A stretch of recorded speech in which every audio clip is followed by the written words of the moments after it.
Hello दोस्तों, स्वागत है आपका हमारे YouTube channel open horror story में। तो चलिए देरी न करते हुए आज की कहानी को करते हैं शुरू। दोस्तों, मुझे बचपन से ही भूतों से बहुत डर लगता था। लोग अक्सर सांप, बिच्छू, शेर, चीते, बाघ जैसे खूंखार जानवरों से डरते हैं, लेकिन मुझे इन खतरनाक जानवरों की बजाय भूतों और चुड़ैलों से डर लगता था। भूतों और चुड़ैलों से डर लगने का कारण यह भी था कि भूतों और चुड़ैलों के सामने तो ये खतरनाक जानवर भी टिक नहीं सकते।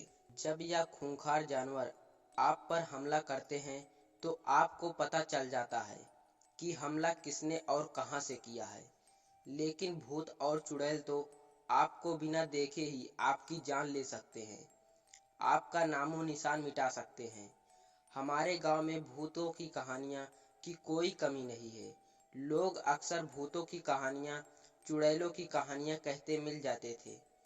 गांव में रिवाज था कि हर जगह पर दिवाली को दिए जलाए जाते थे। माना जाता था कि दिए जलाने से भूतों और चुड़ैलों को शांति मिलती है।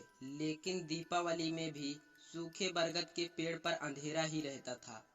कहा जाता है कि पुराने जमाने में कई लोगों ने वहां जाकर दिया जलाने की कोशिश की, लेकिन कोई भी कामयाब नहीं हो पाया और कोई भी दिया वहां टिक नहीं पाया। सूखे बरगद के पेड़ के पास कोई भी नहीं जाता था, चाहे वह बड़े बुजुर्ग हों, बच्चे हों, कोई भी नहीं। सूखे बरगद के पेड़ के पास सिर्फ गर्भवती महिलाएं ही जा सकती थी, जो वहां चुड़ैल का आशीर्वाद लेने जाती थी। सूखे बरगद के पेड़ वाली चुड़ैल के बारे में कई दंत कथाएं कही जाती थी, लेकिन आज जो मैं चुड़ैल की कहानी बता रहा हूँ वह मुझे मेरी दादी ने सुनाई थी और मैं इस चुड़ैल की कहानी को सच मानता हूँ। पहले जब दादी का जन्म भी नहीं हुआ था तब की बात है। हमारे गांव में एक पहलवान था जो अपनी कुश्ती के लिए बहुत प्रसिद्ध था। पहलवान का नाम बेचन दास था। पहलवान का नाम बेचन दास कैसे पड़ा, इसके पीछे भी एक रोमांचक कहानी है। पुराने जमाने में हमारे गांव के पास वाले गांव में प्रचंड वीर नाम का एक पहलवान मशहूर था और आसपास के 10-15 गांव में सिर्फ वह अकेला विजेता था। कोई भी उसको हरा नहीं पाता था। कहते हैं कि एक बार प्रचंड वीर पहलवान ने अपने एक मुक्के से भैंसे को मार दिया था। बेचन भी बहुत पहलवान था, लेकिन उसे पहलवानी में कोई रुचि नहीं थी। एक दिन बेचन और प्रचंड वीर में बाहस छिड़ गया। प्रचंड वीर को अपनी पहलवानी पर बहुत घमंड था और वह बेचन से हाथापाई करने लगा। लेकिन पहलवानी के विपरीत बेचन ने उल्टा प्रचंड वीर को ही पीट दिया। आसपास के गांव में प्रचंड वीर और बेचन की चर्चा होने लगी। लोग कहने लगे कि अब प्रचंड वीर में पहले जितना दम नहीं रहा। प्रचंड वीर अपनी खोई हुई मान और प्रतिष्ठा वापस पाने के लिए बेचन को पहलवानी कुश्ती की चुनौती दे दी। उस जमाने में बरगद का पेड़ बहुत हरा भरा था और बरगद के पेड़ के नीचे ही प्रचंड वीर और बेचन की कुश्ती का दंगल लगा था। लोग दूर दूर से कुश्ती देखने के लिए आए थे। लोग बताते हैं कि उस दिन प्रचंड वीर और बेचन दोनों अंधाधुंध लड़े। दोपहर से शाम हो गई, लेकिन दोनों लड़ते रहे। लोग भी उनको लगातार देखते रहे। कभी बेचन का पड़ला भारी पड़ता तो कभी लगता कि प्रचंड वीर जीतने वाला है। अंत में सूरज डूबने से थोड़ी देर पहले पसीने से लथपथ और खून से लथपथ बेचन प्रचंड वीर को दोनों हाथों से उठाया और बरगद के पेड़ की जड़ में दे मारा। सूर्य छिपने के साथ ही प्रचंड वीर पहलवान का भी सूरज अस्त हो गया। उसके बाद गांव वाले बेचन को कंधे पर उठाकर गांव में ले आए और उसी दिन से बेचन का नाम बेचन पहलवान पड़ गया। पहलवान की शादी त्रिलोचनी से हुई थी। त्रिलोचनी बेहद ही सुंदर और बड़े बड़े नैन नक्श वाली थी। त्रिलोचनी के रूप की चर्चा आसपास के सभी गांवों में थी। कुछ लोगों ने तो त्रिलोचनी पर बुरी नजर भी डाली, लेकिन बेचन दास पहलवान के डर के कारण किसी की भी कुछ करने की हिम्मत नहीं थी। उसी बरगद के पेड़ के नीचे बेचन दास पहलवान सुबह सुबह कुश्ती का अभ्यास करता था।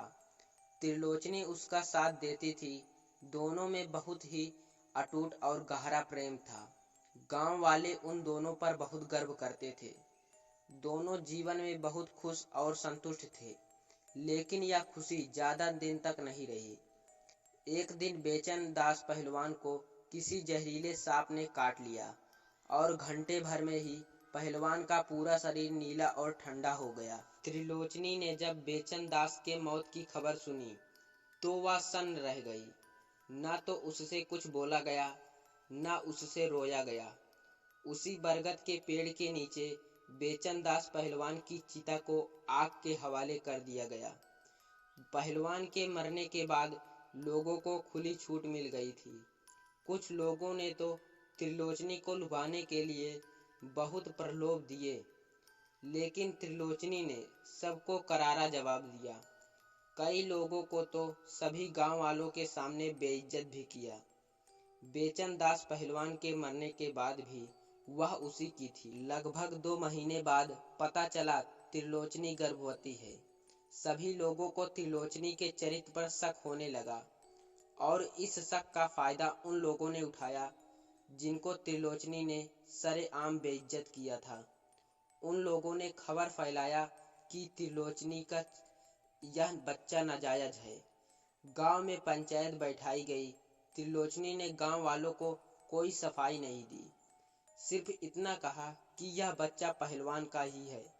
लेकिन पंचायत के लोगों ने त्रिलोचनी पर भरोसा नहीं किया और गांव से बाहर निकाल दिया। त्रिलोचनी को पंचायत के निर्णय से कोई फर्क नहीं पड़ा, क्योंकि पहलवान की मौत के बाद त्रिलोचनी को इस गांव से कोई लगाव नहीं रह गया था। गांव से निकाले जाने के बाद त्रिलोचनी ने उसी बरगद के पेड़ के नीचे एक छोटी सी झोपड़ी बना ली।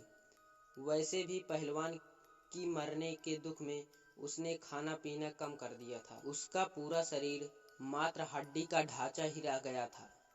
कुछ महीनों में उसकी उम्र 20 साल बड़ी दिखने लगी और वह एक बुजुर्ग महिला की तरह बन गई थी।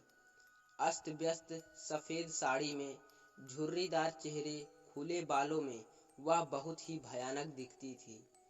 उसका व्यवहार भी बिल्कुल अजीब हो गया था। त्रिलोचनी उस बरगद के पेड़ के नीचे बैठे बैठे खुद से बातें करती थी। वो ये मानने लगी थी कि उसका पति पहलवान अब भी जिंदा है और यहीं बरगद के पेड़ के नीचे कुश्ती का अभ्यास कर रहा है। बस आप थोड़ी और कोशिश करो, आधा हाथ और कूदो, फिर आप सबको पिछाड़ने लगोगे। आज अभ्यास में आपका मन नहीं रहा। ऐसी आवाजें बरगद के पेड़ के नीचे रात में आने लगी थी। कभी कभी त्रिलोचनी रात में उठकर जोर जोर से ताली और ढोल बजाने लगती, जैसे वह पहलवान के कुश्ती जीतने पर करती थी। गांव वालों ने त्रिलोचनी को जीते जी भूत चुड़ैल बना दिया था। कोई भी इंसान उससे बात नहीं करता था। त्रिलोचनी रात के समय गांव के कुएं पर पानी भरने जाती थी। तब गांव की औरतों से 2-4 बातें कर लेती थी। गांव की औरतें भी उसके गर्भवती पेट को देखकर उस पर दया खाकर कभी कभी उसे कुछ खाने को दे देती थी। एक दिन गांव में बहुत जोर से बारिश हो रही थी। काले बादल, घंघोर अंधेरी रात में त्रिलोचनी पीड़ा से तड़प रही थी और दर्द से जोर जोर से चिल्ला रही थी। रात में बिजली की चमक में, काली अंधेरी रात में बिजली की चमक से बरगद के पेड़ के नीचे बनी त्रिलोचनी की झोपड़ी बहुत ही भयानक और डरावनी लग रही थी। फिर भी गांव की एक औरत बहुत हिम्मत करके त्रिलोचनी के पास गई। त्रिलोचनी ने मरे हुए बच्चे को जन्म दिया था। उस औरत ने त्रिलोचनी को बताया कि बच्चा जिंदा नहीं है, मर गया है। तो त्रिलोचनी शेरनी की तरह उस औरत पर झपटी और उसके हाथ से अपना मरा हुआ बच्चा छीनते हुए बोली, नहीं, मेरा बच्चा जिंदा है, वह बस अभी सो रहा है। तुम यहाँ से भाग जाओ और मेरे बच्चे को सोने दो। त्रिलोचनी के दांत और आंख बाहर आ गए थे। नाक और मुंह में खून उतर आया था। काली रात में चमकती बिजली की चमक से उसका चेहरा बहुत ही डरावना लग रहा था और वह औरत तुरंत वहां से भाग खड़ी हुई। 2 दिन तक त्रिलोचनी को किसी ने भी नहीं देखा था। बरगद के पेड़ के नीचे से लोरी की आवाज आती थी। फिर एक दिन त्रिलोचनी ने रंग बिरंगी साड़ी निकाली जो उसने पहलवान से शादी करते समय पहनी थी। त्रिलोचनी ने साड़ी पहनी, सारे गहने पहने, आंखों में काजल लगाया, माथे पर ढेर सारा सिंदूर लगाकर कुएं पर पानी भरने आई। गांव की औरतों ने त्रिलोचनी से पूछा, त्रिलोचनी तुम्हें क्या हो गया है? ये कैसा भेष बना लिया है तुमने? अरे काकी, आज नन्ही के बाबा यहाँ आने वाले हैं। वह नन्ही को देखकर बहुत खुश होंगे। नन्ही? कौन नन्ही? अरे काकी, मेरी छोटी बिटिया बहुत बदमाश है। वह पूरा दिन बस सोती ही रहती है। अब उसके बाबा आएंगे तब जागेगी। इस पर बुढ़िया कुछ जवाब नहीं दे पाई, बस आंखें फाड़कर त्रिलोचनी को देखती रही। उसी रात त्रिलोचनी ने बरगद के पेड़ के नीचे बने झोपड़े के पास एक छोटा सा गड्ढा खोदा और अपनी मरी हुई बिटिया को उस गड्ढे में रख दिया और उसके पास अपने सारे गहने और कपड़े उतार कर रख दिए और गड्ढे को मिट्टी से ढक दिया। इसके बाद त्रिलोचनी ने एक सफेद साड़ी पहनी और दूसरी सफेद साड़ी से झोपड़ी के ऊपर चढ़कर खुद को फांसी लगा ली। कहा जाता है कि किसी की भी उस झोपड़ी के पास जाने की हिम्मत नहीं हुई और त्रिलोचनी की लाश को गिद्धों ने नोच नोच कर खा डाला। त्रिलोचनी की सफेद साड़ी के चिथड़े भी कई दिनों तक बरगद के पेड़ पर ऐसे ही लटकते रहे। त्रिलोचनी की मौत के साल भर के बाद बरगद का पेड़ भी सूख गया था। जब गांव में जन्म के समय 1-2 बच्चों की मौत हो गई तो लोग उसको त्रिलोचनी की घटना से जोड़ने लगे। गांव वालों ने तांत्रिक को बुलाकर बरगद के पेड़ के तने पर धागा लपेट दिया और झोपड़ी की जगह एक छोटा सा मंदिर बनवा दिया जहां सिर्फ गर्भवती महिलाएं ही जा सकती थी और धागा लपेटकर अपने बच्चों की सुरक्षा के लिए आशीर्वाद मांगती थी। मेरी दादी ने भी मेरे पिताजी के जन्म के समय पहले ही जाकर धागा लपेटी थी और मेरी माता जी ने भी मेरे लिए ऐसा ही किया था।